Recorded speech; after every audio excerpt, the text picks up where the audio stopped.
उपस्थित सभी सज्जनों को मेरा नमस्कार। मेरा नाम प्रभाकर बहुगुणा है और मैं चीफ कंसल्टेंट हूँ लिस्बन में। और इस कार्यक्रम के माध्यम से मैं अपने संस्थान लिस्बन की ओर से आप सभी लोगों का हार्दिक अभिनंदन एवं स्वागत करता हूँ। और आज का जो सत्र है वित्तीय और डिजिटल साक्षरता का, इसके माध्यम से मेरी कोशिश रहेगी कि जो भी प्रमुख जानकारियाँ हैं वो मैं आपको प्रदान कर पाऊँ और इससे आप भी लाभान्वित हों, तथा इसके प्रचार प्रसार करने के बाद और भी लोग जो इस मुहिम से जुड़े वो भी जो है लाभान्वित हो पाएँ। तो अगर हम बात करते हैं फाइनेंशियल लिटरेसी की, यानी कि वित्तीय साक्षरता की, तो वित्तीय साक्षरता का अर्थ होता है कि धन के सही ढंग से उपयोग को समझने की क्षमता, यानी कि आप जो कमाते हैं किस प्रकार से आप उस जो कमाई है उसको आप खर्च करते हैं, और खर्च करने के तदुपरांत जो आपकी सेविंग है, यानी कि जो आपकी बचत है, उसको आप किस प्रकार से आगे इन्वेस्ट करते हैं, ताकि जब आप इन्वेस्ट करें तो उससे आपको ज़्यादा से ज़्यादा जो है बेनिफिट उस चीज़ का मिल पाए, और जो इन्वेस्टमेंट आपकी है, निवेश जो आपका है, उसके ऊपर आपको इंटरेस्ट मिल सके और रिटर्न मिल सके। तो धन के सही ढंग से उपयोग को समझने की क्षमता है। दूसरे शब्दों में इसका मतलब किसी व्यक्ति में मौजूद उन कौशलों से है तथा ज्ञान से है कि जिनके बल पे वो सोच समझकर जो है प्रभावशाली निर्णय ले पाता है, और जो है अपना जो उसकी आमदनी है उसको सही प्रकार से प्रभावशाली तरीके से निवेश करता है, ताकि ज़्यादा से ज़्यादा मैक्सिमम जो है उसको इंटरेस्ट या रिटर्न मिल सके। तो अलग अलग जैसे देशों में जो फाइनेंशियल लिटरेसी यानी कि वित्तीय साक्षरता जो है वो अलग अलग स्थिति है। तो सही बात यह है कि अभी रिसेंटली एक सर्वे किया गया, और जो सर्वे किया गया वो आरबीआई द्वारा किया गया, national strategy for financial education के तहत। तो ये एक संस्था है जिन्होंने एक सर्वे किया कि वित्तीय साक्षरता के बारे में जो हमारे एडल्ट्स हैं वो कितने जागरूक हैं और कितनी जानकारी उनको है इस वित्तीय साक्षरता के बारे में। तो ये पाया गया, मतलब रिजल्ट्स बहुत बढ़िया नहीं थे, और ये पाया गया सर्वे के दौरान कि 76% जो हमारे युवा हैं वो ऐसे हैं कि जिनको वित्तीय साक्षरता के बारे में ज्ञान नहीं है, यानी कि वो बहुत पिछड़े हुए हैं वित्तीय साक्षरता के बारे में। और सिर्फ 24% लोग ऐसे उभर कर आए कि जिनको वित्तीय साक्षरता के बारे में ज्ञान था और अच्छी नॉलेज थी। तो इसका मतलब ये हुआ कि आज भी अगर हम देखते हैं अपने राष्ट्र की कंडीशन या देश की कंडीशन, तो हम ये पाते हैं कि वित्तीय साक्षरता जो है इस क्षेत्र में हम लोग काफ़ी पिछड़े हुए हैं। और अगर हम तुलना करते हैं अपनी और देशों के साथ, जैसे कि लिखा हुआ है विभिन्न देशों में वित्तीय साक्षरता की स्थिति अलग अलग है, तो अगर हम ये भी तुलना करते हैं तो हम ये पाते हैं कि हमारा देश जो है अभी वित्तीय साक्षरता के मामले में काफ़ी पिछड़ा हुआ है। तो सबसे बड़ी बात ये होती है कि जो हमारा वित्तीय साक्षरता का जो कॉन्सेप्ट है वो क्या है, क्या मतलब होता है उसका। अब देखिए, मतलब की अगर हम बात करें तो मतलब उस ज्ञान से है, उस स्किल से है कि किस प्रकार जो है आप अपनी प्लानिंग करते हैं, यानी कि हमारी जो रोज़मर्रा की एक जीवनचर्या है वो ये है कि हम लोग कमाने के लिए जो है प्रयास करते हैं, और पूरे महीने हम लोग जो है मेहनत करते हैं, और अंत में हमें एक सैलरी के रूप में, या अगर हम कोई बिजनेस कर रहे हैं या उद्यम कर रहे हैं उस उद्यम के रूप में हमें जो है पैसा जो मिलता है, तो उस पैसे को हम किस प्रकार से खर्च कर रहे हैं और किस प्रकार से जो है उसको आगे सेव कर रहे हैं, इन्वेस्ट कर रहे हैं, ये जो सारा माध्यम है, ये जो सारी चीज़ें हैं, ये जो है वित्तीय साक्षरता बताती हैं। और साथ में ये भी है कि किस प्रकार से जो है हमने अपने इस जो पूरा हमारा इनकम है उसको किस प्रकार से अलग अलग कैटेगरीज में हमने बांटा है, ताकि जो है वो हमें अच्छे से अच्छा रिटर्न जो है दे सके हमारे अर्निंग के ऊपर। और इसके साथ ही कुछ जानकारी हमको जो है होनी चाहिए, कुछ मामूली जानकारी, जैसे इंटरेस्ट क्या होता है और कंपाउंड इंटरेस्ट क्या होता है, और जो हमारे जो वित्तीय हमारे जो वित्तीय साक्षरता यानी कि पर्सनल फाइनेंस जो हमारे एरिया हैं, यानी कि हमारा कमाई का स्रोत क्या है, हमारे खर्चे किस प्रकार के हैं और किस प्रकार का हमारा बजट होना चाहिए, वो सारी चीज़ें जो हैं उनके बारे में हमको मालूमात होनी चाहिए, हमको जानकारी होनी चाहिए। क्योंकि धन को अगर सही ढंग से संचय नहीं किया, उसका उपयोग नहीं किया, तो बहुत ही स्वाभाविक बात है कि हमारे जो खर्चे होंगे वो इस तरीके एक तरफा हो जाएंगे,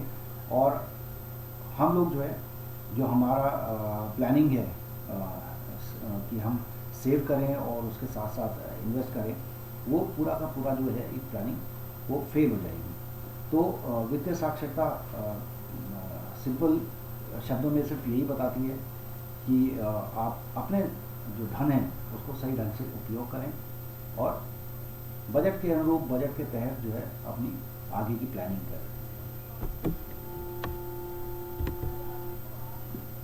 इसके साथ ही अगर हम बात करते हैं कि वित्तीय साक्षरता से क्या लाभ हैं या उसकी क्या इम्पोर्टेंस है, तो बहुत सारे लाभ हैं उससे। और जैसा कि डिस्प्लेड है हमारे स्क्रीन पर कि वित्तीय साक्षरता से हमारे विचारों में बदलाव आएगा, जिससे हमारे काम बदल जाएंगे, और हम जब हमारे काम बदल जाएंगे तो हमारे परिणाम भी बदल जाएंगे। यानी कि हम लोग जो है एक रेगुलर रूटीन में काम करते हैं और उस रूटीन को ज़रा हट के हमें सोचना पड़ेगा कि अलग रिजल्ट्स किस तरीके से हमको मिल सकते हैं हमारे जो फाइनेंस से रिलेटेड हैं। इसके साथ ही यदि हमने अपनी ज़िंदगी के परिणाम बदलने तो हमें काम बदलने होंगे, और काम तभी बदलेंगे जब हमारे विचार बदलेंगे। इस तरह जब हमारे वित्तीय विचार में बदलाव आएगा तभी समाज में भी बदलाव आएगा। यानी कि अगर मैं प्रॉपर प्लानिंग करता हूँ कि वित्तीय शिक्षा जो है, साक्षरता, इसके बारे में मेरे को जानकारी हो, और यही जानकारी जो मैं अपने सोसाइटी में लोगों के साथ शेयर करता हूँ या उनको लिटरेट करने की कोशिश करता हूँ, तो स्वाभाविक है कि कहीं ना कहीं चेंज जो है उनके अंदर भी आएगा, सोसाइटी के अंदर भी आएगा, और उनको जो है समझ में आएगा कि जो धन वो कमा रहे हैं उसको किस तरीके से उनको संचय करना चाहिए और किस तरीके से उस धन को वो बढ़ा सकते हैं। तो ये भी देखा गया है कि जहाँ वित्तीय समस्या नहीं है, वहाँ वित्तीय समाधान की स्थिति निर्मित हो जाती है। और धीरे धीरे जैसे जैसे ये सर्कल जो है बढ़ने लगेगा फाइनेंशियल लिटरेसी का, वित्तीय साक्षरता का, और ज़्यादा से ज़्यादा लोग इस मुहिम में शामिल होने लगेंगे, तो हम ये पाएंगे कि एक स्टेज पे हम जब पहुँचेंगे तो हम ये देखेंगे कि हमारे जो आसपास के लोग हैं, जो हमारी सोसाइटी के लोग हैं या जो हमारे राज्य के लोग हैं, वो इतने वित्तीय साक्षर हो गए कि कोई भी जो है सरकार की स्कीम है या किस प्रकार से अपने पैसे को जो है इन्वेस्ट करना चाहिए, निवेश करना चाहिए, वो सारी टेक्निक और वो सारी जानकारियाँ और वो सारी ज्ञान उनके अंदर आ गया है, और वो उसी प्रकार से जो है उस पैसे को आगे लगाएंगे और निवेश करेंगे। इसके साथ ही अगर वित्तीय साक्षरता की हम बात करते हैं तो कुछ इसके साथ जो है जुड़े हुए कुछ एलिमेंट्स हैं, जैसे कि पर्सनल फाइनेंस है। अगर पर्सनल फाइनेंस की हम बात करते हैं तो पर्सनल फाइनेंस का मतलब ये होता है कि हमारे जो कुछ शॉर्ट टर्म गोल्स होते हैं, कुछ लॉन्ग टर्म गोल्स होते हैं। इसके साथ ही हमारे जो है घरेलू जो खर्चे हैं वो सब जुड़े हुए होते हैं। तो किस प्रकार से हम अपने जो घर का रख रखाव है, घर की व्यवस्था है, घर के खर्चे हैं, वो हम लोग कर रहे हैं, और उसी प्रकार उसी पैसे में से क्या हम सेव कर पा रहे हैं। तो ये सारी जो है जो बातें हैं ये पर्सनल फाइनेंस के तहत आती हैं, और हमें ये देखना चाहिए कि हम जो भी काम करें वो एक बजट के अनुरूप काम करें, ताकि हमारे पास एक निश्चित अमाउंट एक बचे कि जिसको हम आगे भविष्य के लिए उसका संचय कर सकें और उसको इन्वेस्ट कर सकें, निवेश कर सकें, ताकि वो और ज़्यादा हमें रिटर्न दे सके। इसके साथ ही टैक्स प्लानिंग की बात होती है टैक्स प्लानिंग का मतलब ये होता है कि साल के अंत में जो भी आपका इनकम रहा है, अगर एक लिमिट से आपकी इनकम बढ़ गई है तो गवर्नमेंट जो है आपके ऊपर इनकम टैक्स लगाती है, और वो इनकम टैक्स जो है हमको देना पड़ता है सरकार को, क्योंकि हमारी इनकम जो है उस लेवल से ऊपर आ चुकी है जो लेवल सरकार ने कहा है कि एक मिनिमम लेवल है, और इस लेवल पर आपको कोई भी इनकम टैक्स नहीं देना है। लेकिन अगर इस लेवल को आप क्रॉस करते हैं तो आपकी इनकम के ऊपर जो है सरकार टैक्स लगाती है, और हमें जो है वो इनकम टैक्स सरकार को पे करना पड़ता है।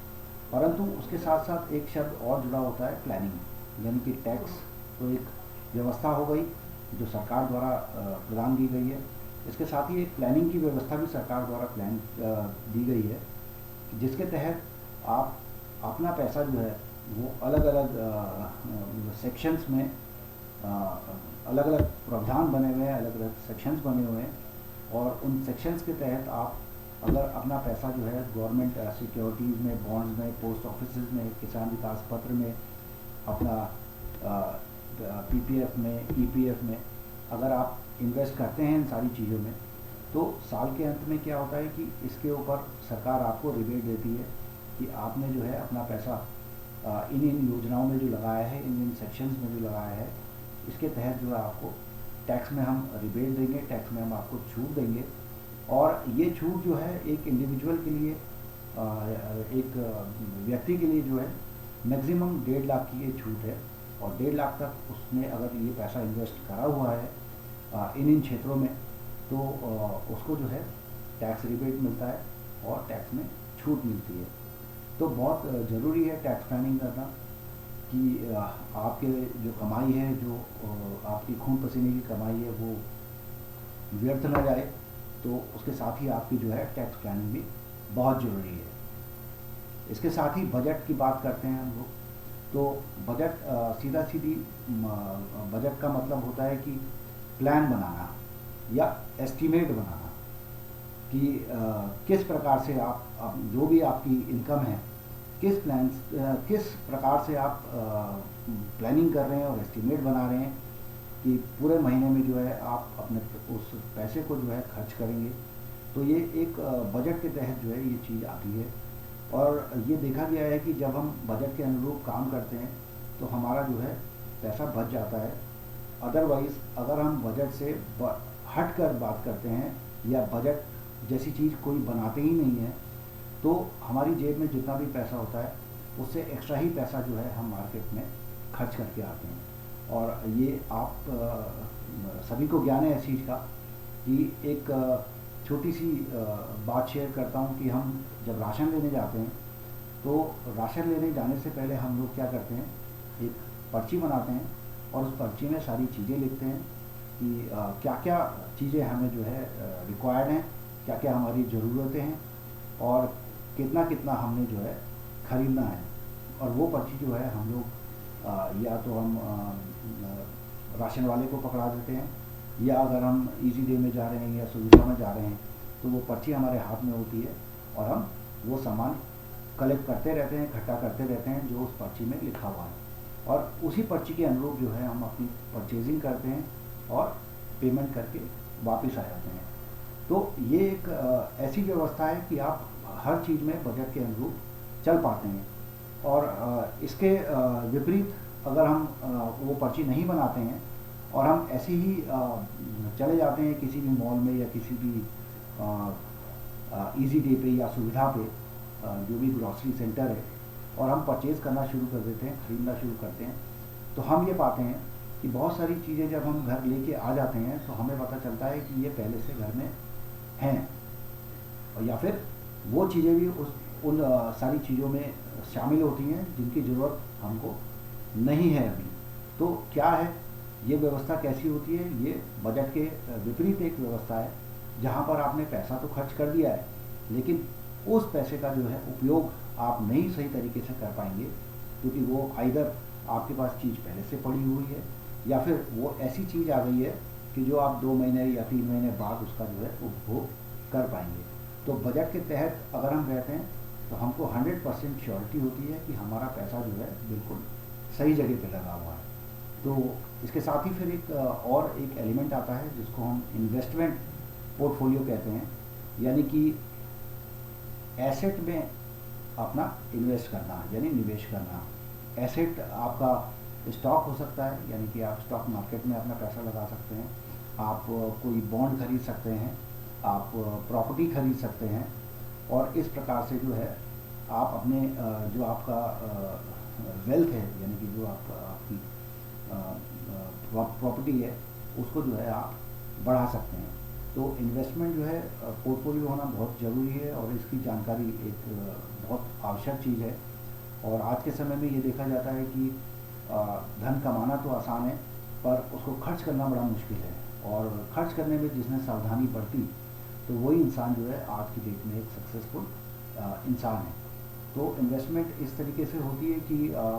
उसके शॉर्ट टर्म गोल्स होते हैं, कुछ लॉन्ग टर्म गोल होते हैं, और ऐसा ज़रूरी नहीं है कि आज आपने इन्वेस्टमेंट कर दी तो कल ही आपको उसका जो है रिटर्न मिल जाएगा। थोड़ा सा समय भी देना पड़ता है कि 3 साल या 5 साल या 7 साल, और उसके बाद ही जो है उस पर आपको बढ़िया इन्वेस्टमेंट मिल पाता है, रिटर्न मिल पाता है। इसके साथ ही बात आती है रिटायरमेंट प्लानिंग की, यानी कि आज हम लोग स्वस्थ हैं, युवा हैं, और हम लोग बहुत अच्छी हमारी इनकम है, परंतु हमें आगे भविष्य हम नहीं देख रहे हैं या उसके बारे में नहीं सोच रहे हैं। तो क्रूशल टाइम भी आ जाता है, और समस्या भी खड़ी हो जाती है कि रिटायरमेंट के बाद अगर हमारे पास पर्याप्त धन नहीं है तो रिटायरमेंट के बाद किस तरीके से जीवन यापन अपना किया जाए, इसके लिए बड़ी समस्याएं खड़ी हो जाती है। तो इसी के तहत जो है रिटायरमेंट की प्लानिंग बहुत आवश्यक है, और इस आवश्यकता के अनुरूप ही जो है आज की डेट से ही हमको प्लान करना चाहिए कि जब हम रिटायर हों तो हमारी एक नॉर्मल एक इनकम क्या होनी चाहिए, ताकि वो इनकम जो है बरकरार रहे हमारे रिटायरमेंट के बाद भी, और हमें वो पैसा मिलता रहे जो हमारे जीवन यापन के लिए ज़रूरी है। और इस प्रकार जो है हम अपना आगे का भविष्य जो है वो उज्जवल बना सकें, और ऐसी कोई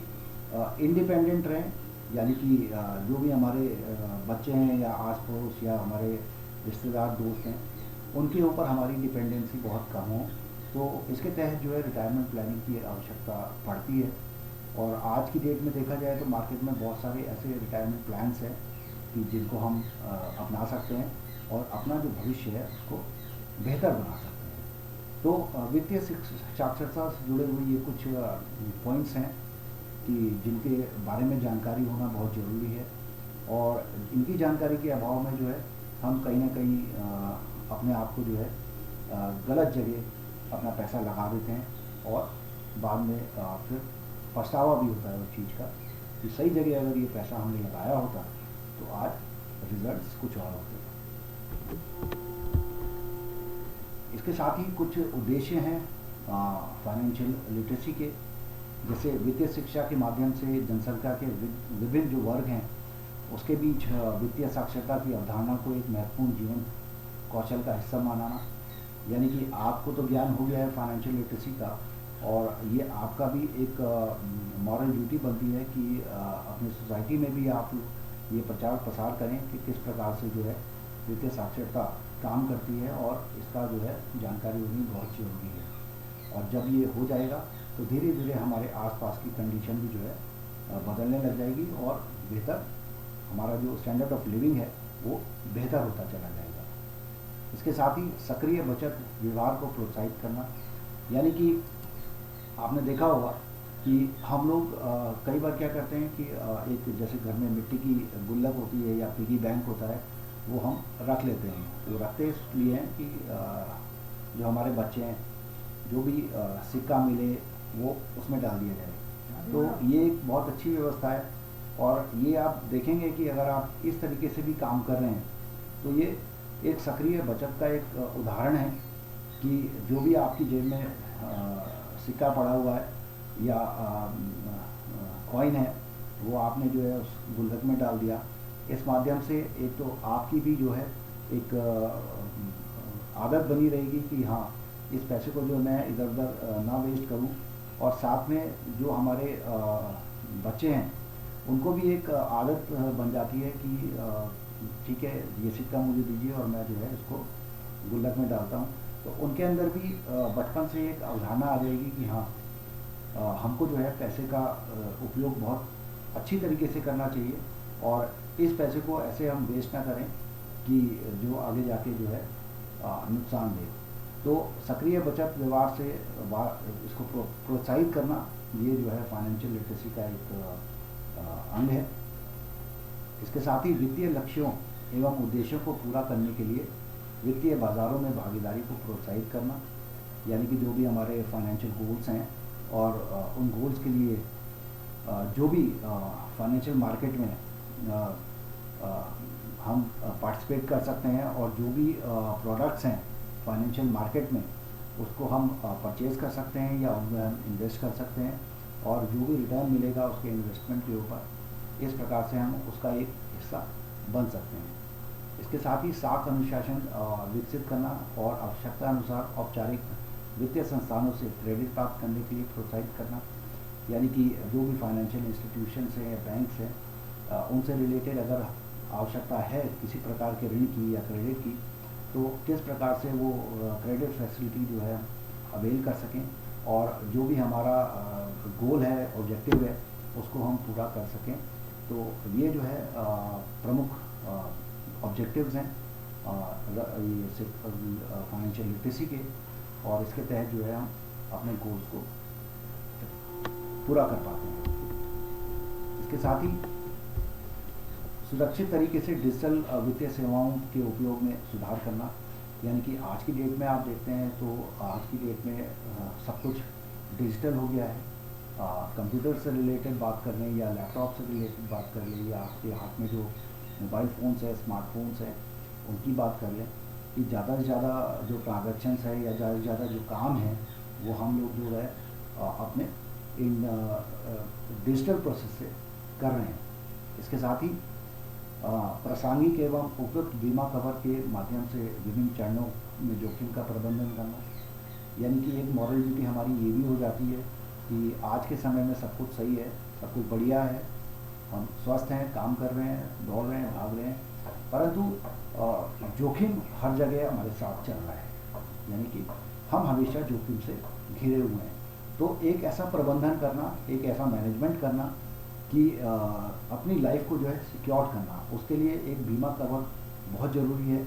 कि आज के समय में तो सब कुछ बढ़िया है लेकिन कल भविष्य में क्या लिखा है ये किसी को भी नहीं पता। तो रिस्क को जो है कवर करना एक बीमा द्वारा अपनी लाइफ को, तो ये एक बहुत बड़ा जो है एक ऑप्शन है हमारे आगे। और वित्तीय साक्षरता के हिसाब से जो है एक व्यक्ति को अपना बीमा जो है जीवन बीमा जरूर कराना चाहिए। इसके साथ ही उपयुक्त पेंशन योजनाओं के माध्यम से वृद्धावस्था एवं सेवानिवृत्त की योजना तैयार करना, यानी कि आपकी जो आगे आने वाली लाइफ है, यानी कि रिटायरमेंट के बाद आपकी क्या प्लानिंग होगी, उसके लिए आवश्यकता अनुसार आपने कौन सा प्रोडक्ट जो है वो लिया है, ताकि एक निश्चित अमाउंट आपको जो मिल सके ताकि आप अपना जीवन यापन कर सकें रिटायरमेंट के बाद या वृद्धावस्था के दौरान। इसके साथ ही शिकायत निवारण के तरीके, अधिकार एवं कर्तव्य के बारे में ज्ञान देना। इसके साथ ही बहुत सारी चीज़ें ऐसी हैं कि अगर आपने कहीं शिकायत कर रही हैं किसी राज्य सरकार को के किसी डिपार्टमेंट को या केंद्र सरकार के किसी डिपार्टमेंट को या सरकार को, तो उसके लिए जो है अलग अलग निवारण केंद्र हैं और उन निवारण केंद्रों के तरीके डिजिटल मोड पे हम लोग जो है निवारण प्रणाली अपनाते हैं और ऑनलाइन जो है अपने प्रोसेस को करते हैं। और जो भी आपको रिजल्ट चाहिए, जो भी सर्विसेज आपको चाहिए जो नहीं मिल पाई हैं, वो इसके माध्यम से जो है आपको मिल पाती हैं। इसके साथ ही वित्तीय शिक्षा में प्रगति का आकलन करने के लिए अनुसंधान एवं मूल्यांकन के तरीकों में सुधार करना, यानी कि जो भी फाइनेंशियल या डिजिटल लिटरेसी की हम बात कर रहे हैं उसमें जो है अलग अलग मॉनिटरिंग एजेंसीज़ हैं और मूल्यांकन करने के लिए अलग अलग तरीके अपनाए गए हैं और दिन ब दिन उनको जो है बेहतर किया जा रहा है ताकि जो हमारे सिटीजन्स हैं उनको ज़्यादा से ज़्यादा जो है इस चीज़ का बेनिफिट मिल सके और जो सर्विसेज प्रोवाइड की गई हैं वित्तीय संस्थाओं द्वारा या राज्य सरकार द्वारा या केंद्र सरकार द्वारा, उनका ज़्यादा से ज़्यादा बेनिफिट जो है सिटीजन्स को मिल सके, उसके लिए जो है सरकार भी प्रयासरत है। और हमारे जो भी रिसर्च एंड डेवलपमेंट के माध्यम हैं यानी एजेंसीज़ हैं, वो लगातार इस पर वर्क करते हैं और उसको बेहतर बनाने की कोशिश करते हैं। इसके साथ ही अगर हम बात करें प्रचार और प्रसार की, फाइनेंशियल लिटरेसी की, तो हम ये देखते हैं कि हम लोग जो है 5C कॉन्सेप्ट के ऊपर जो है चलते हैं। अब ये 5C कॉन्सेप्ट क्या हो सकते हैं? जैसे पहला है कंटेंट। कंटेंट यानी सामग्री। सामग्री का मतलब ये है कि हमारा राष्ट्र एक बहुत बृहद राष्ट्र है और यहाँ हम देखते हैं कि विभिन्न जाति के, विभिन्न भाषाओं के, विभिन्न राज्यों के अलग अलग लोग हैं और उनमें जो है समझने की क्षमता, सोचने की क्षमता सबकी अलग अलग है। तो किस प्रकार से हमारे जो है कंटेंट हो कि सामने जो ऑडियंस बैठी है उनके साथ हम सही प्रकार से अपना इस माध्यम से बात कर सकें, तो उसके लिए किस प्रकार के वस्तु की, सामग्री की ज़रूरत होगी कि वो हमारी बात सही तरीके से समझें और हमें भी उनकी बात सही तरीके से समझ आए। तो इसके लिए जो है सामग्री होना, कंटेंट होना बहुत ज़रूरी है, क्योंकि अलग अलग प्रदेशों में अलग अलग तरीके के लोग हमको जो है मिलते हैं और भाषाओं के हिसाब से या जाति, धर्म, विशिष्ट कैटेगरी,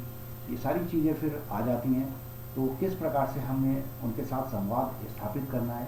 ये बहुत ज़रूरी है कि कंटेंट के बिना जो है ये संवाद स्थापित नहीं हो पाएगा। तो प्रसार के लिए जो है पहला कॉन्सेप्ट जो है वो है कंटेंट का। उसके साथ ही दूसरा कॉन्सेप्ट जो है वो है कैपेसिटी का। कैपेसिटी यानी क्षमता, यानी कि वित्तीय शिक्षा प्रदाताओं के लिए क्षमता एवं आचार संहिता का विकास करना, यानी कि कैपेसिटी के अनुरूप जो है हम अपना योगदान दें और कोशिश करें कि ज़्यादा से ज़्यादा जो है बेनिफिट या लाभ जो है हम सामने जो ऑडियंस है हमारी उसको हम दे पाएँ। इसके साथ ही तीसरा जो कॉन्सेप्ट है वो है कम्युनिटी का, यानी समुदाय का, कि विकसित समुदाय द्वारा वित्तीय साक्षरता को स्थायी रूप से प्रोत्साहित करने के लिए नेतृत्व करना, यानी कि जो विकसित समुदाय है वो किस प्रकार से एक लीडरशिप क्वालिटी उसके अंदर है कि वो जो है आगे बढ़कर और ये जो फाइनेंशियल लिटरेसी की मुहिम है उसमें जो है योगदान दे रहा है और किस प्रकार से जो है एक लीडरशिप क्वालिटी के तहत, नेतृत्व के तहत ज़्यादा से ज़्यादा कोशिश कर रहा है कि इस फाइनेंशियल लिटरेसी का प्रचार प्रसार कर पाए। इसके साथ ही कम्युनिकेशन की बात आती है कि कम्युनिकेशन में अगर हम बात करें कि कौन सी टेक्निक के साथ हम जो है अपना जो सामने ऑडियंस बैठा है उसको हम समझा रहे हैं। मीडिया है एवं संचार का तरीका है, यानी कि हम वर्बली उनसे बात कर रहे हैं, ओरली बात कर रहे हैं या राइटिंग में बात कर रहे हैं या उनको जो है कंप्यूटर द्वारा समझा रहे हैं। तो ये अलग अलग माध्यम हैं, अलग अलग तरीके हैं कम्युनिकेट करने के और सामने वाला इन तरीकों से कितना प्रभावित हो रहा है और कितना उसको जो है समझ में आ रहा है कि वो भी जो है इस मुहिम का एक हिस्सा बन सके और आगे जो है उसका भविष्य उज्जवल हो सके। इसके साथ ही बात आती है कोलैबोरेशन की कि और भी अन्य जो हितधारक हैं या तरीके हैं कि किन तरीकों को हम अपनाते हैं और किस तरीके का सहयोग जो है हम अपने सामने वाली ऑडियंस को देते हैं और ऑडियंस जो है हमको देता है। तो ये सारी चीज़ें जो हैं ये प्रसार के लिए 5C दृष्टिकोण के तहत आती हैं।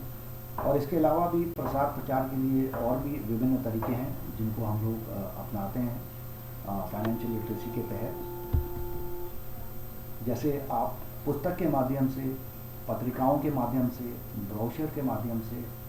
आपके पैम्फलेट के माध्यम से, यानी कि ये सारी एक ऐसी विषय वस्तु वाली चीज़ हैं कि जिसके बारे में जो है पूर्ण रूप से जानकारी दी जाती है और कोशिश की जाती है कि ज़्यादा से ज़्यादा जो है लोगों को समूह में इकट्ठा किया जाए और इसका जो है प्रचार प्रसार इस प्रकार से किया जाए कि ज़्यादा से ज़्यादा लोग जो हैं इस मुहिम के तहत कवर हो जाएं और उनकी समझ में आए कि वित्तीय साक्षरता जो है एक बहुत एक सीरियस जो है टॉपिक है और इसके ऊपर हम लोगों को अधिक से अधिक जानकारी होनी चाहिए। इसके साथ ही आपका व्याख्यान हो गया, आपका सम्मेलन हो गया, आपकी संगोष्ठी हो गई और अलग अलग प्रशिक्षण जो पाठ्यक्रम है उनके माध्यम से भी जो है प्रचार प्रसार वित्तीय साक्षरता का किया जाता है। इसके अलावा अगर हम बात करें सेमिनार के माध्यम से, रेडियो हो गया, टीवी हो गया, न्यूज़पेपर्स हो गया, इसके साथ ही जो हमारी आज की व्यवस्था देखी जाती है कि हमारी जो नई पीढ़ी है वो नई पीढ़ी जो है वो पूरी इंटरनेट के ऊपर आधारित है, यानी कि डिपेंडेंट है। तो इंटरनेट के माध्यम से भी समय समय पर जो है वेबसाइट के द्वारा प्रचार प्रसार किया जाता है फाइनेंशियल और डिजिटल लिटरेसी का, और कोशिश की जाती है कि ज़्यादा से ज़्यादा लोगों को जो है इसके बारे में जानकारी मिल पाए। इसके साथ ही कई बार ये भी देखा गया है कि जो हमारे फाइनेंशियल इंस्टीट्यूशंस हैं, संस्थान हैं और हमारे जो बैंक्स हैं वो भी समय समय पे जो है इस बात की जानकारी जो है पब्लिक को देते हैं कि फाइनेंशियल लिटरेसी क्या है और डिजिटल लिटरेसी क्या है और इसके इम्पोर्टेंस क्या है, क्यों ज़रूरी है और एक व्यक्ति को जो है किन किन बातों का ध्यान रखना चाहिए कि वो जो है अपना भविष्य बेहतर बना सके। इसके साथ ही अगर हम वित्तीय साक्षरता की बात करते हैं तो हम ये देखते हैं कि वित्तीय साक्षरता के तहत जो है जो हमारे बैंक्स हैं या हमारे फाइनेंशियल इंस्टीट्यूशंस हैं उन्होंने हमें बहुत सारी सेवाएं प्रदान की गई हैं और उन सेवाओं का जो है हम लाभ उठाते हैं। जैसे कि आप करंट अकाउंट की अगर बात करें तो ये बैंकों द्वारा एक ऐसी व्यवस्था दी गई है कि कोई भी व्यक्ति जो एक बिजनेसमैन है, जो उद्यमी है, वो अगर अपना बिजनेस कर रहा है तो वो किसी भी बैंक में जो है करंट अकाउंट खुलवा सकता है, क्योंकि एक जो बिजनेस करने वाला व्यक्ति है उसको ये पता नहीं होता कि दिन भर में उसको कितनी बार बैंक में आना जाना पड़ सकता है और कितनी बार उसकी ट्रांजैक्शन जो है वो हो सकती है। तो करंट अकाउंट एक ऐसी व्यवस्था है जहाँ पे आपका अकाउंट खोला जाता है और आप दिन में जो बैंकिंग आवर्स जो होते हैं 9:30 से और 6 बजे तक आप कई बार अपनी ट्रांजैक्शन जो है कर सकते हैं। इसके साथ ही बचत खाता है, यानी कि सेविंग अकाउंट है जिसको हम बेसिक अकाउंट बोलते हैं, और ये एक ऐसा खाता होता है जहाँ पर हम अपना पैसा जमा करते हैं, हम अपना पैसा निकालते हैं और जो सिक्योरिटी है और सेफ्टी है बैंक में जो मिलती है हमको, वो ये पूरी सेफ्टी सिक्योरिटी जो है बैंक हमें प्रदान करता है। और सेविंग अकाउंट में वर्ष के अंत में जो है जो भी रेट ऑफ इंटरेस्ट है बैंक द्वारा जो निर्धारित है उसके तहत जो है हमको इंटरेस्ट भी मिलता है। इसके साथ ही रिकरिंग डिपॉजिट है। रिकरिंग डिपॉजिट यानी कि एक निश्चित धनराशि जो है हम बैंक के साथ अनुबंध कर लेते हैं कि 2 साल के लिए, 5 साल के लिए ये एक निश्चित धनराशि है जो हर महीने जो है हम जमा कराएंगे और वो उस व्यक्ति को जिसका अकाउंट खुला है रिकरिंग डिपॉजिट के तहत, वो हर महीने उसको जो है वो धनराशि बैंक में जमा करानी पड़ती है और जब समय पूर्ण हो जाता है तो मैच्योरिटी होती है उस पैसे की, और मैच्योरिटी के दौरान जो है जो भी रेट ऑफ इंटरेस्ट होता है वो सेविंग बैंक के जो रेट ऑफ इंटरेस्ट है थोड़ा हायर रहता है, तो उस रेट ऑफ इंटरेस्ट के तहत जो है उसको मैच्योरिटी मिलती है अपने पैसे का और एक अच्छी धनराशि जो है उसको बैंक द्वारा प्रदान की जाती है। तो इसके साथ ही टर्म डिपॉजिट है, ये भी जो हमारे फाइनेंशियल इंस्टीट्यूशन एवं बैंक्स हैं उनके द्वारा दी गई है एक प्रणाली है। यानी कि अगर करंट अकाउंट या सेविंग अकाउंट जिनकी हमने अभी बात करी है वो डिमांड डिपॉजिट्स कहलाते हैं, जबकि फिक्स डिपॉजिट या रिकरिंग डिपॉजिट जो है वो टर्म डिपॉजिट कहलाते हैं। तो इसका कहने का मतलब ये है कि जो हमारा टर्म डिपॉजिट है इसके तहत जो है एक निश्चित धनराशि जमा की जाती है और एक निश्चित समय सीमा जो है वो लागू की जाती है कि निश्चित समय सीमा के बाद ही जो है इस पैसे का जो है मैच्योरिटी होगी और उस पैसे के ऊपर जो है बैंक हमें जो है इंटरेस्ट देता है, ब्याज देता है और मैच्योरिटी पूरे होने पर बैंक जो है पैसा हमको वापस करता है। इसके साथ ही पीपीएफ अकाउंट है, यानी कि पब्लिक प्रोविडेंट फंड है, जो कि लोक भविष्य निधि कहलाता है। और ये ऐसी स्कीम है कि ये एक लॉन्ग टर्म स्कीम है और मिनिमम जो है 15 साल तक जो है आपको इसमें पैसा जमा कराना पड़ता है। एक निश्चित अमाउंट होता है जो कि आपका अनुबंध होता है बैंक के साथ कि हर महीने जो है मैं इतना पैसा जमा कराऊंगा या कराऊंगी, और वो पैसा आपको जमा कराना पड़ता है। और कुछ समय बाद जो है आप उसमें से वो पैसा निकाल भी सकते हैं, लेकिन पूरा पैसा नहीं निकाल पाएंगे, पार्शियल विड्रॉ कर पाएंगे। परंतु 15 साल बाद जो है, 15 साल तक जब आप इस अकाउंट को चलाएंगे तो आप इसको पूरा कंप्लीट भी कर सकते हैं और मैच्योर भी कर सकते हैं। इसके साथ ही सुकन्या समृद्धि योजना की अगर हम बात करें कि ये एक केंद्र सरकार द्वारा चलाई गई एक स्कीम है जो कि बेटी बचाओ बेटी पढ़ाओ के अभियान के तहत शुरू की गई थी। और इसका जो बेनिफिट है वो ये है कि जो भी हमारी बालिका है जिस दिन से वो पैदा हुई है और 10 वर्ष तक हम उसका जो है हम उसको जो है सुकन्या समृद्धि योजना के तहत हम उसको एनरोल करा सकते हैं। और ये जो है एक इसमें भी एक निश्चित धनराशि है कि 1000 रुपये से आप अकाउंट शुरू कर सकते हैं, 500 रुपये से आप अकाउंट शुरू कर सकते हैं, लेकिन एक वर्ष में जो है ज़्यादा से ज़्यादा 1.5 लाख रुपये आप जमा करा पा सकते हैं इस अकाउंट में। और 14 वर्ष तक जो है आपको ये पैसा जमा कराना पड़ता है जिस दिन से आपने ये अकाउंट खोला।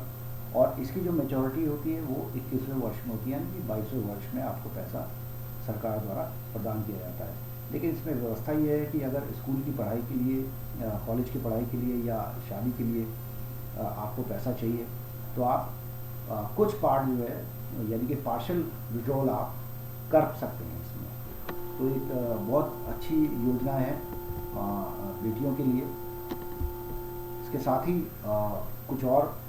जमा उत्पादों की अगर हम बात करें तो वरिष्ठ नागरिक बचत योजना है जो कि सरकार द्वारा एक योजना प्रदान की गई है। और इसका फ़ायदा जो है ये है कि 55 साल से 60 साल तक के जो व्यक्ति हैं जो कि इस योजना के तहत आते हैं उन्हें एक निश्चित धनराशि जो है वो जमा करानी होती है बैंक में, और 5 साल के बाद जो है ये धनराशि मैच्योर हो जाती है। और जैसे ही ये 5 साल के बाद मैच्योर होती है तो आपको ये पैसा सारा मिल जाता है। और अगर आप इसको और आगे बढ़ाना चाहें तो सिर्फ एक बार के लिए आपको 3 साल का एक्सटेंशन पीरियड मिलता है, यानी कि 3 साल तक और आप इसको चला सकते हैं और उसके बाद जो है ये विड्रॉ हो जाती है। और इसमें भी जो ब्याज दर है काफ़ी ऊंची ब्याज दर है, जिसके तहत जो है सीनियर सिटीजन सेविंग स्कीम जो है चलती है। तो काफ़ी अच्छी योजना है, कल्याणकारी योजना है। इसके साथ ही प्रधानमंत्री गरीब कल्याण योजना है कि ये योजना उन लोगों के लिए है, उन व्यक्तियों के लिए है कि जिनके पास काला धन है, और इस धन को वापस निकालने के लिए सरकार ने जो है ये एक योजना लागू करी, प्रधानमंत्री गरीब कल्याण योजना। और इसके तहत जो है ये देखा गया कि कई लोगों ने जो है अपना पैसा वापस किया, और इसमें एक परसेंटेज था, यानी कि 25% के करीब जो है जो भी आपने धनराशि सरकार को दी है वो धनराशि जो है आपको वापस कर दी गई 25%। इसके साथ ही प्रधानमंत्री जन धन योजना है, और आपने देखा होगा कि जब ये प्रधानमंत्री जन धन योजना शुरू हुई थी शायद 2014 में, तो इसके तहत जो है बहुत सारे खाते खुले पूरे राष्ट्र में, और ये देखा गया कि 80% लोग जो है वो जन धन योजना के तहत बैंकों से जुड़े, और सिर्फ 20% लोग ऐसे रह गए कि जिनका अभी भी बैंक से कोई लेना देना नहीं है, उनका कोई खाता नहीं है। तो ये एक बहुत बड़ी अच्छी एक सफल योजना रही कि जिसके तहत बहुत सारे लोगों ने जो है अपने अकाउंट खुलवाए, और मेन पर्पस यही था कि वो एक बचत की जो है एक वो बचत कर सकें, चाहे वो बचत छोटे रूप में हो चाहे वो बचत बड़े रूप में हो, और प्रभावी तरीके से वो देख सकें कि बैंक के अंदर क्या प्रणाली है बैंक की, किस प्रकार से बैंक के काम होते हैं। इसके साथ ही उनको लिंक किया गया अलग अलग योजनाओं से, यानी कि पेंशन योजनाओं से, वृद्धावस्था पेंशन योजना जैसे है। इसके साथ ही आपकी आपकी बीमा योजना है, उसके तहत उनको लिंक किया गया और छोटे छोटे प्रीमियम जो है वो लेने के बाद उनको जो है एक व्यवस्था बनाई गई कि हर व्यक्ति का जो है वो बीमा भी होना चाहिए, उसकी एक रेगुलर इनकम भी होनी चाहिए। और ये जनधन योजना के तहत जो है एक मुहिम सरकार की रही। इसके साथ ही कैश क्रेडिट व्यवस्था है, यानी कि ओवरड्राफ्ट व्यवस्था, लोन की व्यवस्था। यानी अगर आप उद्यमी हैं, आप बिजनेस करते हैं, तो ये व्यवस्था जो है बैंकों द्वारा दी जाती है कैश क्रेडिट की और ओवरड्राफ्ट की, कि कहीं आपको वर्किंग कैपिटल अगर रिक्वायरमेंट है और आपको बहुत इमरजेंसी है, तो बैंक जो है उसकी टर्म्स एंड कंडीशन है कि वो आपको ओवरड्राफ्ट फैसिलिटी दे सकता है और शॉर्ट टर्म लोन दे सकता है, कैश क्रेडिट दे सकता है, और निश्चित समय पर जो है ये रकम जो है आपको बैंक को वापस करनी पड़ती है। इसके बाद ही रुपए एटीएम कार्ड की बात करते हैं कि रुपए एटीएम कार्ड जो है वो लॉन्च किया गया भारत सरकार द्वारा, और कारण एक ही था कि प्रभावी तरीके से जो है लोग बैंकिंग प्रणाली को अपना सकें और आसानी से और सिंपल तरीके से जो है अपने ट्रांजैक्शंस कर सकें। इसके साथ ही किसान क्रेडिट कार्ड की व्यवस्था है, और किसान क्रेडिट कार्ड का जो फ़ायदा है वो हमारे किसान जो हैं उनके लिए है, ताकि कहीं पर भी उनको अगर आवश्यकता पड़ रही है ऋण की और उनको जो है बहुत ही इमरजेंसी ऋण चाहिए, तो किसान क्रेडिट कार्ड के तहत जो है वो आवश्यकता उनकी पूरी की जाती है। और जो भी ब्याज है, मिनिमम ब्याज है, उसके ऊपर वो लागू किया जाता है कि मिनिमम ब्याज उसके ऊपर लगे और किसान जो है आसानी से जो भी उसने रकम बैंक से ली है वो आसानी से वापस कर सके। इसके साथ ही कृषि टर्म लोन है, यानी कि ये टर्म लोन जो है ये एग्रीकल्चर से जुड़ा हुआ है, यानी कि अगर आप फिशरी के सेक्टर में हैं, अगर आप पोल्ट्री के सेक्टर में हैं, अगर आप पिगरी के सेक्टर में हैं, तो एक व्यवस्था है कृषि टर्म लोन द्वारा कि आपको ट्रैक्टर परचेज़ करना है या जो भी क्षेत्रों में आप काम कर रहे हो जो कि एग्रीकल्चर से रिलेटेड है, यानी कृषि से रिलेटेड है, तो इसके तहत जो है आपको टर्म लोन की व्यवस्था की जाती है और आपको ये लोन प्रदान किया जाता है। इसके साथ ही डिमांड लोन है कि जिसको हम वर्किंग कैपिटल डिमांड लोन कहते हैं, और ये इस प्रकार के लोन हैं कि बैंक जो है एक व्यवस्था दे देता है सामने वाले को, एक बिजनेसमैन को, एक उद्यमी को, कि एक निश्चित समय सीमा रहेगी कि और इस समय सीमा के तहत आपने जो है जो भी पैसा, जो भी धनराशि आपको दी जा रही है वो आपको बैंक को वापस करनी है। इसके साथ ही टर्म लोन है, जैसे शॉर्ट टर्म लोन होते हैं जो पूंजी खर्च और बिजनेस बढ़ाने के लिए बिजनेस को दिए जाते हैं। तो ये छोटे छोटे शॉर्ट टर्म लोन्स होते हैं कि किसी भी बिजनेसमैन को, किसी भी उद्यमी को अगर इमरजेंसी पड़ जाए तो टर्म लोन के तहत वो जो है उस व्यवस्था को पूरा कर सकता है और अपना काम बढ़ा सकता है। इसके साथ ही मुद्रा योजना है जो कि केंद्र सरकार द्वारा लागू की गई है 2015 में, और इसका भी मुख्य जो उद्देश्य है वो ये है कि हमारे जो छोटे कामगार हैं या अनऑर्गेनाइज सेक्टर में जो लोग काम करते हैं, रेडी ठेली लगाने वाले जो लोग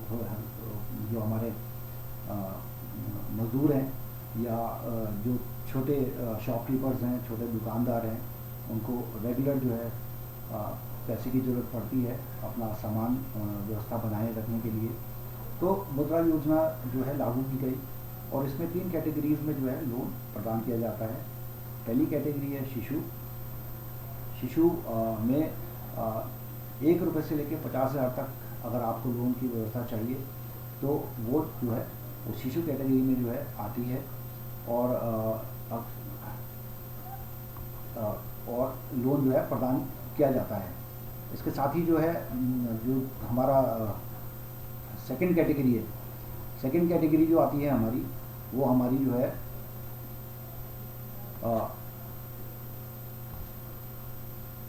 किशोर कैटेगरी है, और किशोर कैटेगरी के तहत अगर 50,000 1 रुपये से लेके और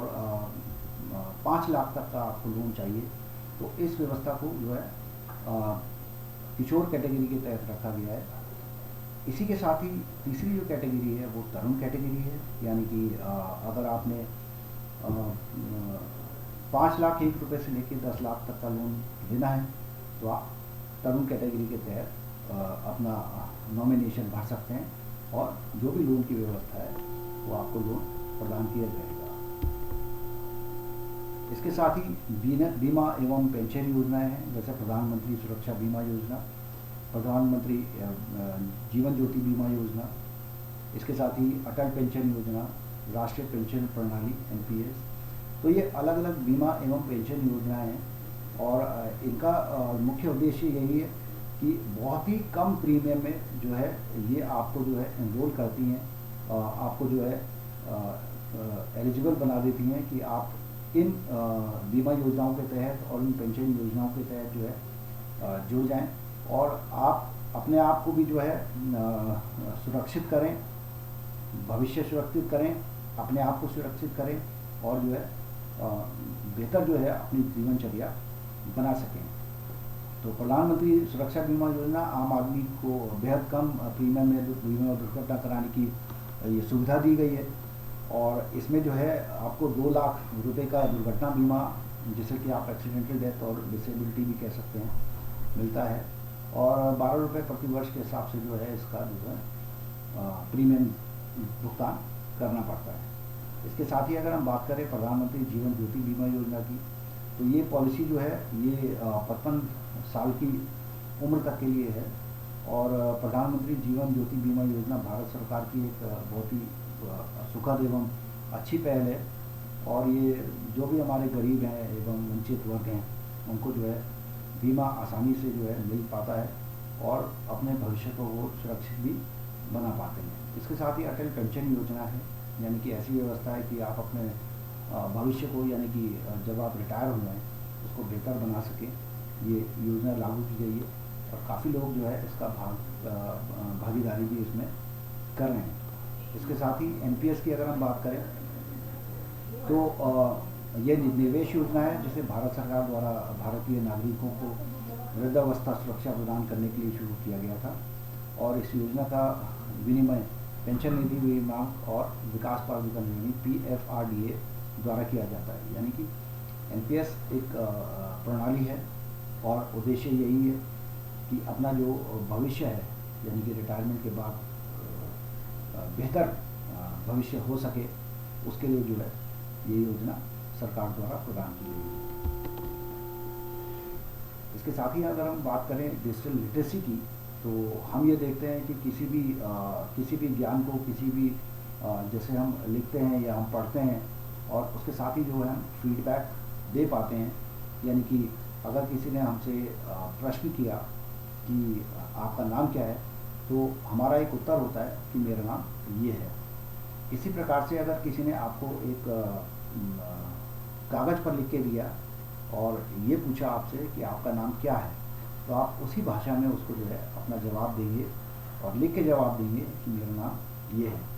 तो ये क्या है, ये एक पारंपरिक तरीका है बात को कहने का, बात को समझने का और उसका प्रत्युत्तर देने का, चाहे वो ओरल भाषा में हो या फिर वो लिखित भाषा में हो। लेकिन अगर यही सारी चीज़ें जो हैं हमारे कंप्यूटर से जुड़ जाएं या लैपटॉप से जुड़ जाएं या हमारे जो हाथ में आजकल स्मार्टफोन है उसके माध्यम से हम ये बातें करें, तो हम ये देखते हैं कि हम जो है डिजिटली इस काम को कर रहे हैं। यानी कि अगर पारंपरिक तरीके से समझने की कोशिश की जाए तो इसका सीधा सीधा संबंध किसी की भाषा के लिखने से, पढ़ने से, समझने से है। एवं जहाँ तक डिजिटल लिटरेसी का सवाल है तो इसका मतलब है कि तकनीक और इंटरनेट के माध्यम से चीज़ों को पढ़ना, लिखना और समझना, यानी कि चीज़ें वही हैं, किस प्रकार से आप समझ रहे हैं, लिख रहे हैं, पढ़ रहे हैं, उसका प्रत्युत्तर कर रहे हैं। लेकिन अगर आप इन संचार माध्यम के तरीके से, इलेक्ट्रॉनिक गैजेट के तरीके से अगर काम करते हैं तो वो एक डिजिटल लिटरेसी का रूप ले लेती है। इंटरनेट की उपयोग की अगर हम बात करें तो हम ये देखते हैं कि बहुत सारी चीज़ें आज के समय में जो है वो इंटरनेट के माध्यम से हम कर पाते हैं और हमारी जो लाइफ है, जो लाइफस्टाइल है, और हमारा जो तरीका है जीने का वो भी जो है बहुत बड़ा उसमें बदलाव आया है। तो इंटरनेट का उपयोग हम कहाँ कहाँ कर पाते हैं और किस किस प्रकार से हम कर पाते हैं, उसका जो है विवरण स्क्रीन पर है। जैसे संचार के लिए, कम्युनिकेशन के लिए, जानकारी के लिए, इंफॉर्मेशन के लिए, आपका सामाजिक नेटवर्किंग है यानी कि सोशल नेटवर्किंग है। आपको अगर जॉब ढूंढना है यानी कि नौकरी ढूंढनी है तो वेबसाइट पे अलग अलग एजेंसीज़ हैं जो कि नौकरी ढूंढने में आपकी सहायक होती हैं। इसके साथ ही बैंकिंग है यानी कि बैंकिंग प्रणाली जो कि आज की डेट में पूरी 100% ऑनलाइन हो चुकी है और वो सब इंटरनेट के माध्यम से ही जो है पॉसिबल हो पाया है। इसके साथ ही मनोरंजन की अगर हम बात करें तो हम ये देखते हैं कि इंटरनेट जो है एक बहुत बड़ा मनोरंजन का साधन है। ऑनलाइन ख़रीदारी की अगर हम बात करते हैं तो दुनिया भर की वेबसाइट हैं आजकल जो ऑनलाइन हमको व्यवस्था दे रखी है जिन्होंने कि हम अपनी ख़रीदारी कर सकें। व्यापार की अगर हम बात करें तो आज की डेट में 90% जो व्यापार है, जो बिज़नेस है, वो इंटरनेट के ऊपर आधारित हो गया है, डिपेंडेंट हो गया है। इसके साथ ही बहुत सारी सरकार की जो है कल्याणकारी योजनाएं हैं जिसकी जानकारी जो है हमें इंटरनेट के माध्यम से समय समय पर मिलती रहती हैं और उपलब्ध रहती हैं वेबसाइट पर, और कभी भी जो है हम इनको देख सकते हैं, चेक कर सकते हैं और इसका जो है बेनिफिट उठा सकते हैं। इसके साथ ही मौसम की जांच है या उसका जो अपडेट है किस प्रकार से हम ले सकते हैं उसको। और ये देखा भी है हमने कि हमारे स्मार्टफोन में ऐसे फीचर्स हैं कि इंटरनेट के माध्यम से हम लोग ये जांच कर लेते हैं कि अगर हम देहरादून में बैठे हुए हैं और दिल्ली में क्या स्थिति है तो यहीं बैठे बैठे हमको सारी जानकारी प्राप्त हो जाती है। तो इंटरनेट जो है एक बहुत बड़ा एक माध्यम बन गया है आज के समय में कि इसके बिना जो है जीवन अधूरा है। और बहुत सारी ऐसी चीज़ें हैं जो दैनिक घरेलू उपयोग की भी हैं कि हम घर बैठे बैठे जो है आसानी से इंटरनेट के माध्यम से कर लेते हैं। इसके साथ ही बहुत सारी ऐसी चीज़ें हैं, ऐसी स्कीमें हैं सरकार की कि आज जो है वो एक ऑनलाइन प्लेटफॉर्म पे सारी चीज़ें आ चुकी हैं। और हम ये देखते हैं कि एक समय था कि बहुत हमें संघर्ष करना पड़ता था, बहुत समय हमारा वेस्ट हो जाता था किसी भी सर्विस को लेने के लिए। लेकिन आज के समय में हम ये देखते हैं कि इंटरनेट के माध्यम से, डिजिटल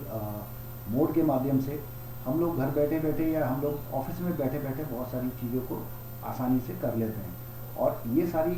चीज़ें करने के बाद हम आश्वस्त भी हो जाते हैं कि ये आसानी से हो गई हैं और बहुत ही ट्रांसपेरेंट है, सरल हैं और इसका जो रिज़ल्ट आएगा वो भी बहुत जल्दी आएगा। तो बहुत सारी ऐसी योजनाएं हैं जो कि सरकार द्वारा प्रदान की गई हैं और वो आज की डेट में जो है ऑनलाइन एक रूप ले चुकी हैं। जैसे कि राशन कार्ड बनाना, वोटर आईडी कार्ड बनाना, पैन कार्ड सेवा है, पासपोर्ट सेवा है, ई परिवहन है, दूरसंचार है, ई शैक्षिक सेवा है, ऑनलाइन बैंकिंग है एवं आरटीआई है। तो ये बहुत सारी ऐसी योजनाएं हैं, ऐसी श्रृंखला है ये एक जो डिपार्टमेंट द्वारा प्रदान की गई है और ये आज की डेट में जो है सारी चीज़ें ऑनलाइन माध्यम से है और इनका जो है हम उपयोग कर सकते हैं और ऑनलाइन ही ये सारी चीज़ें जो हैं हम लोग अप्लाई कर सकते हैं। तो बहुत क्रांतिकारी जो है ये विषय एक डिजिटल लिटरेसी का, और ज़्यादा से ज़्यादा हमको जानकारी होनी चाहिए, डिजिटली हम लिटरेट होनी चाहिए और इसका प्रचार प्रसार भी हम करें कि और भी जो लोग हैं हमारे आसपास वो भी डिजिटली जो है अपना प्लेटफॉर्म एक अपना सकें इस चीज़ का, और जो भी कल्याणकारी योजनाएं हैं राज्य सरकार की एवं भारत सरकार की, उनका जो है हम बेनिफिट उठा सकें। तो अब हम अंतिम चरण में हैं अपने सेशन के। तो अब तक जो जानकारी प्रदान की गई है इन स्लाइडों द्वारा, तो मेरा ये मानना है कि मैं शायद सक्सेसफुल रहूँगा आपको ये समझाने में कि वित्तीय एवं डिजिटल साक्षरता का अर्थ क्या है और उसकी प्रासंगिकता क्या है, इसके साथ ही महत्व क्या है उसका, और ऐसी कौन कौन सी सार्वजनिक सेवाएं हैं जो कि आज ऑनलाइन हो चुकी हैं और उसका उपयोग एवं उपभोग हम कर सकते हैं। तो इसके साथ ही मैं एक बार पुनः बहुत बहुत धन्यवाद देना चाहूँगा आपको अपने संस्थान विस्बल द्वारा, और इसके साथ ही मैं अपना सब सेशन एंड करता हूँ। थैंक यू, धन्यवाद।